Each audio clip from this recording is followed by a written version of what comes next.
안녕하세요, 여러분. 경제용입니다. 네, 오늘은 저희가 서울경제신문 기사 중에서요. 특히 대학생, 또 취업 준비하시는 분들께 꼭 필요한 정보들만 쏙쏙 골라서 한번 그 의미를 파헤쳐 보려고 합니다. 뭐 입시 변화부터 해서 청년 일자리, 또 미래 유망 산업까지 좀 중요한 흐름들 같이 짚어보시죠. 먼저 지금 고2 학생들, 그러니까 2028학년도 대입부터 해당되는 소식인데요. 서울대 정시 비중이 지금 40%잖아요. 네. 이게 30%로 줄어든다고 교육부가 발표했어요. 음. 이게 8년 만의 변화라는데 단순히 그냥 숫자가 줄었다. 뭐 이 정도는 아닐 것 같은데요. 네, 맞아요. 그게. 표면적으로는 정시 확대가 오히려 교육 불평등을 더 심화시킨다. 이런 비판들이 좀 있었거든요. 그걸 이제 반영한 결과로 보이는데요. 근데 중요한 건 이게 서울대만 그런 게 아니고요. 뭐 한양대나 동국대 같은 다른 주요 대학들도 좀 같이 움직일 수 있다는 거죠.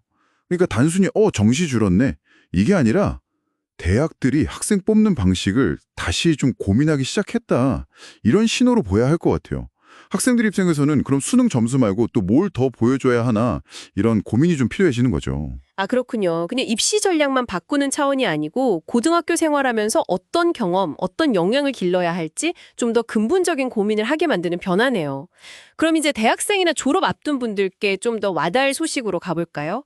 청년 고용 문제 심각하다. 이 얘기는 뭐 계속 나왔는데 정부가 내년 예산 짤 때 청년 일자리 사업에 가점을 주기로 했다고요. 최근 1년 동안에요. 15세에서 29세 취업자 수가 매달 10만 명 넘게 줄었다니까. 이거 진짜 상황이 심각하긴 한가 봐요. 네, 맞아요. 통계가 딱 보여주죠. 지난 4월 기준으로 보면 청년 고용률이 45.3%인데 이게 1년 전보다 0.9%포인트나 떨어진 거거든요. 사실 올해도 예산을 6조 원 넘게 썼어요. 근데 막상 체감 효과는 별거 없었다 이런 평가가 많았거든요. 그래서 내년에는 좀 다른 방식으로 예산 배정 자체에 변화를 주겠다는 거죠. 단순히 돈만 내려선 안 된다 이런 인식이 좀 깔린 겁니다. 가점을 준다. 이게 구체적으로 어떤 변화를 기대할 수 있을까요? 그냥 예전 방식이랑 비교해서 좀 실질적인 효과가 나올까요? 그게 이제 핵심 질문인데요. 이 가점 방식이 정말로 효과 있는 사업, 예를 들면 좀 실질적인 직무 경험을 준다거나 아니면 미래 유망 산업이랑 연결된 그런 프로그램들 있잖아요. 그런데 우선적으로 예산이 가도록 유도할 수 있느냐, 이게 관건이죠. 과거처럼 그냥 단기 알바 만들고 효과도 좀 애매한 그런 사업에 돈이 흘러가지 않게 이걸 잘 설계하는 게 중요할 겁니다. 네, 그러려면 이제 정책 설계 단계부터 청년들 목소리도 좀 더 듣고 성과 평가도 좀 빡세게 하고 그래야겠죠. 이게 진짜 고용시장 개선으로 이어질지는 좀 더 면밀히 지켜봐야 할 것 같아요. 네, 정책의 실효성, 이걸 좀 지켜봐야 한다는 말씀이시군요. 현재 어려움도 중요하지만 또 미래를 봐야 하니까요. 미래 준비 관점에서 되게 주목할 만한 소식도 있어요. 글로벌 유전자 치료 시장이요. 2032년에는 거의 50조 원 규모까지 큰다는 전망이 나왔습니다. 작년, 그러니까 2023년에는 한 10조 원 규모였다는데 연평균 성장률이 19.4%래요. 와, 이거 거의 20%씩 크는 거잖아요.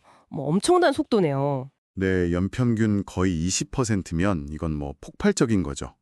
근데 이 숫자가 그냥 시장이 커진다 이것 이상의 의미가 있어요.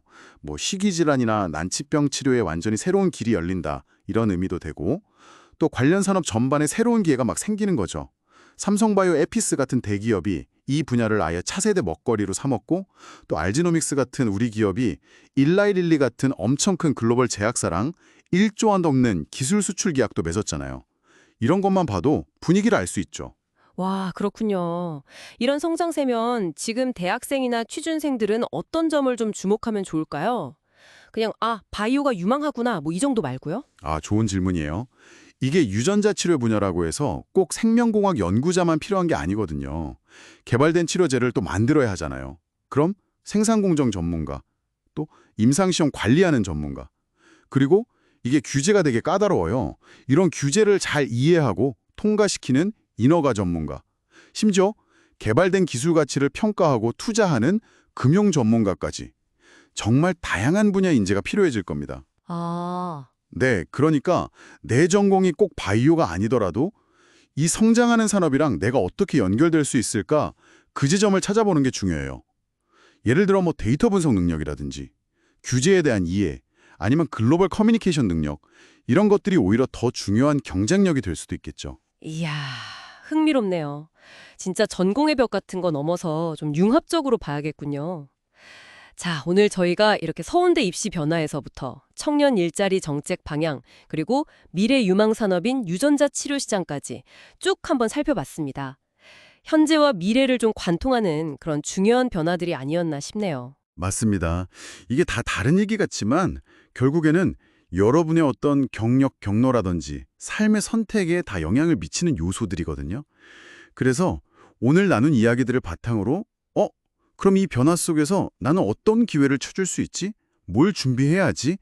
이렇게 스스로에게 한번 질문을 던져보시면 어떨까 싶어요. 예를 들면 입시나 채용 환경이 바뀌는데 그럼 나만의 강점, 차별점은 뭘까? 라든지 아니면 저렇게 막 크는 산업에서는 어떤 새로운 역량이 필요할까? 이렇게 좀 탐색해 보는 거죠.